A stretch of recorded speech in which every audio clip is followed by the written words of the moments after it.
Alright, so I'll back up here for a second and just show you my kegerator or keezer that I have here.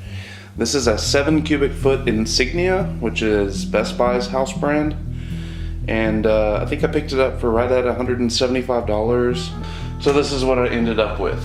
Now this is the finished product. I do have making of videos of this that I'll try and throw in here with some like specs on how I made it and stuff like that.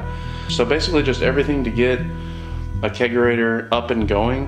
And I'll show some footage of my old kegerator, which was just a mini fridge with one keg and one faucet and my CO2 bottle all shoved in there. And it worked great. Like, that was a great starting point, but I wanted to have more than one beer on tap at a time. I like to have friends over to try all this, so 3 kegs should be enough for now. This one will fit a 4th. You just have to move the CO2 bottle out of the keezer, and I have since done that because it actually wasn't that big a deal. The best part about these wood collars is if you need to access it, you just drill through, and that's how you do it. I just fill it with liquid nails when I'm done, and it's sealed back up. So gonna open this up, just kind of give you some close-ups of everything before I do. I'm gonna take this off the tripod and just show you what we got going on here. So this is the Inkbird. This will control both heat and like the freezer itself. So if you wanted to get some sort of heating element that went down in there in case it's like winter and it gets too cold in there, like if you were lagering or something like that. These are just basic beer faucets that I got on Amazon for about $24 each. My lovely wife stained the wood. These are just standard Home Depot 2x6s. They go down both sides. If you notice, I have them screwed to this piece so that this was an uninterrupted board all the way across, both the front and back. So that's kind of how I did that. When you open it up, I have these computer fans just to circulate air down in here to keep the temperature consistent. And then I have 3 kegs in here. And this is my Belgian white beer that I have going. This is the Galaxy IPA, the Galaxy Belgian that I've been talking about. And this is the pumpkin pie beer that I've been doing some drinking on since it's fall. And a nice fall spiced seasonal beer is a great thing to have on tap. So feeding all of those kegs, I have this manifold that I made at work. Bent them to tip it away from here so that everything cleared. And I have my single hose feeding it. And as I said, you just drill a hole through the back and you go down to your bottle outside the keezer. So another keg would fit right here. No problem, I've done it. But I'd have to get rid of all these beers, including the limited edition St. Arnold's Pumpkinator, which would be a tragedy. But yeah, that's how it works. Basically everything is routed. So keg 1 is over here. So keg 1, just the hose loops down and goes to here. Keg 2, obviously this one, these are ball lock, these are pin lock. Eventually I'll move all of them over to one or the other, but for now I'm just kind of whatever I have at the time. I'll switch out all the fittings and make it work. Kind of annoying, not that big a deal. And then obviously the beer lines, I need longer ones because my carbonation's an issue. I'm supposed to have 10 feet of beer line, and I only have like 1.5 feet, so I will be coiling up some beer line to go down in there in some of this dead space soon. But these are 1-inch shank faucets. They're 4 inches long. Don't really need that. I was envisioning putting some insulation right here, but this thing holds temperature great. It barely uses any electricity, so yeah, couldn't be happier with it. This is the inside of my keezer. I'm gonna try to show you how I made it, and hopefully you can make one too. They are awesome. But the main reason I really enjoy kegging beer versus bottling, not only for convenience, is the lack of sediment. And if you don't know what I mean by sediment, this is a homebrew bottle that I did. It's all grain. bottle conditioned. So I put the dextrose in there, and that's what carbonated this bottle. So it's a 12-ounce bottle. That is extremely satisfying to crack a homebrew and pour it. But I'm gonna pour it here, and you'll see as I pour right towards the end, I have to stop because some of those sediments will start going into the beer. And so that's a good homebrew pour, you know, not a problem, but then you're left in the bottom of the bottle with all this yeast sediment, which I don't know if you can see the difference between that and that, but night and day.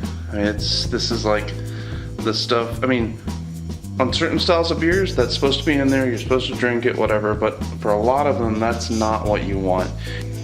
And if you smell this, it's very like yeast, it's punchy, like it's in your face stuff. So you always discard that and then you drink your beer, which I fully plan to. This one doesn't look overly carbonated, but it might just be really cold. This is that Yellow Rose that I made a video about not too long ago. Really, really good beer. Didn't turn out quite the way I wanted it to, but I also didn't dry hop it like I was supposed to. So I'm gonna set this off to the side for a minute. I will finish it. Wasting this is not so cool. I just wanted to show you kind of like why you might wanna get into kegging, just from the end product standpoint. All right, so I'm gonna go ahead and pour this pumpkin beer I've been working on, or drinking on recently. It's fall here, so it's lovely, and this has like pumpkin pie spice in it, nutmeg, cinnamon, all that. I put 2 cans of pumpkin pie that I baked down, or pumpkin pie filling that I baked down in the oven for 2 hours. Really, really, really good beer, but here's how it pours.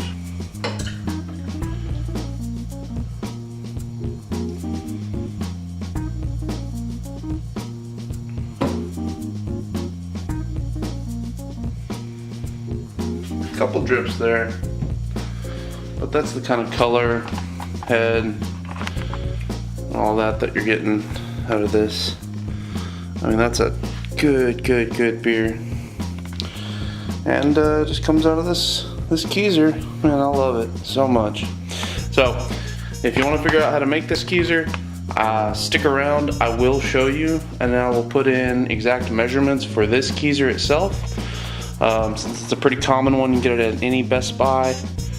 I'll put links for all those faucets, that Inkbird temperature controller. Fantastic beers, no sediment, clean pours every time. I could not recommend kegging more.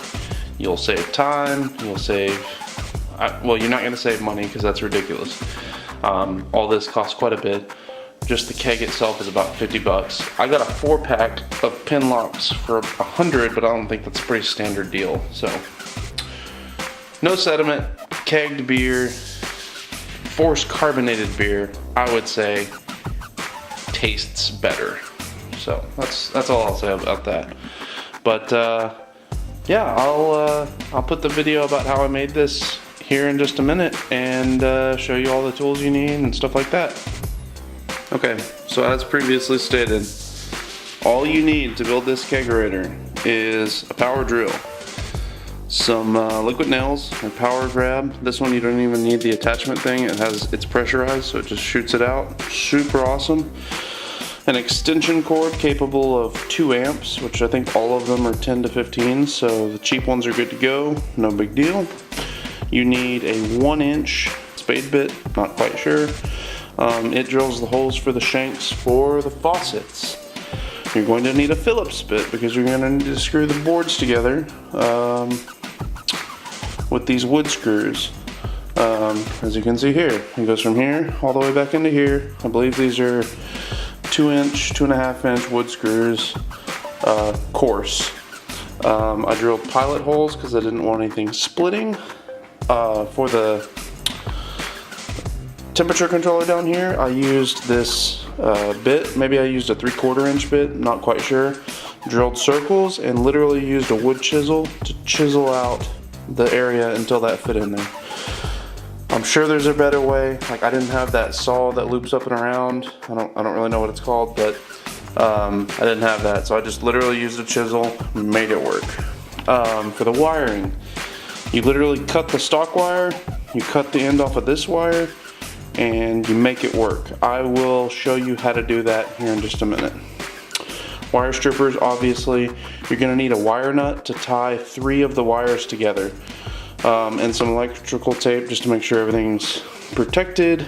And as for the wood, 2x6s.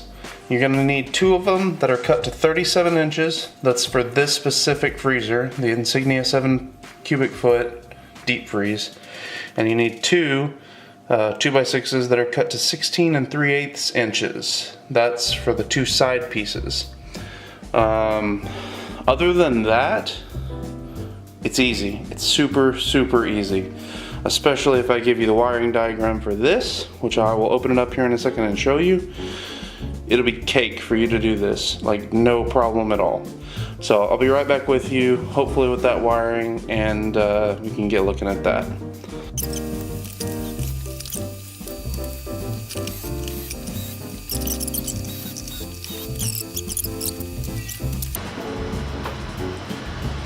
And set my lid off to the side.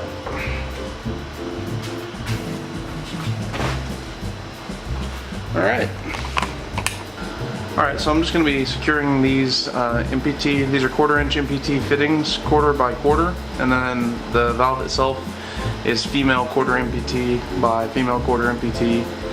This is 1/4 inch, and then this is 5/16, I believe, or maybe it's a 1/4, I'm not sure. So yeah, I'm going to seal them up with some silicone tape or some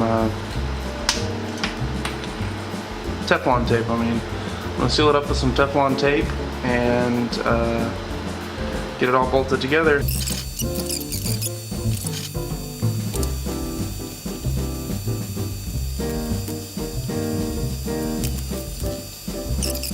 All of these are in.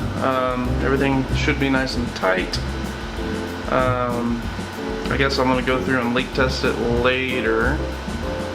And hopefully, when I install this, I still need to drill a hole for the screws to go in. So let me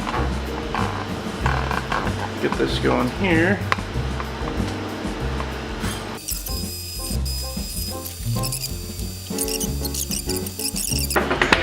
So that is my completed manifold.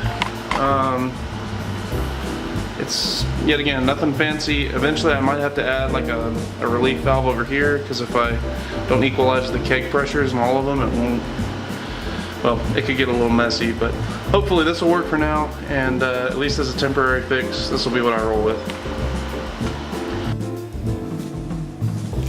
Alright, inside you're going to want to drill a hole for your 2 power cords. The black one is the original for the freezer, and this one is the new one that you're going to use.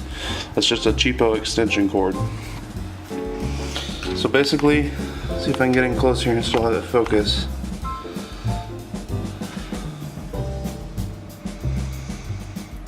The directions they have are a little weird, but you can see you jumper certain ones. I'll put a drawn diagram on there here in just a second.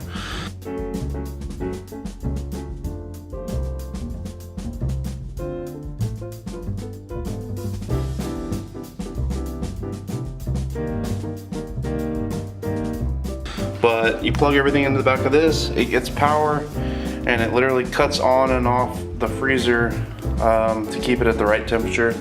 And then the temperature sensor, I just kind of throw it around in here just to get the right temperature for my beer. So I'll set it, like, if you set it on the floor, obviously it'll be too cold, but like set it on top of one of your kegs. If you notice that it's getting hot, it'll keep that temperature perfectly. As for this manifold and stuff, you can buy these. They're just like $50 or something like that. I'm pretty sure you can find these fittings cheaper elsewhere. Feel free. Computer fans. I got a 2-pack of these fans. They're Corsair, so they're pretty good. For I think it was $8, maybe $12, something like that. And then I bought a 12-volt power supply for $3 on eBay. And I can put the part number to that in the video. But you want fans to circulate everything. Computer fans are the best option because they're supposed to run all day, every day, and that's what you need in here. But that's pretty much it, man. It's easy. Like, everything in here is not difficult. You just got to sit down and do it, and have the freezer or buy the freezer. So yeah, that's my keezer. Hope you enjoyed the video. And the best part about it is you can use dry erase markers here and kind of customize what you got going on. So happy brewing out there, and I'm gonna try to make a separate YouTube channel called YouTube Beers because I think it's clever. And with that, happy brewing. Please subscribe, and yeah, have a great day.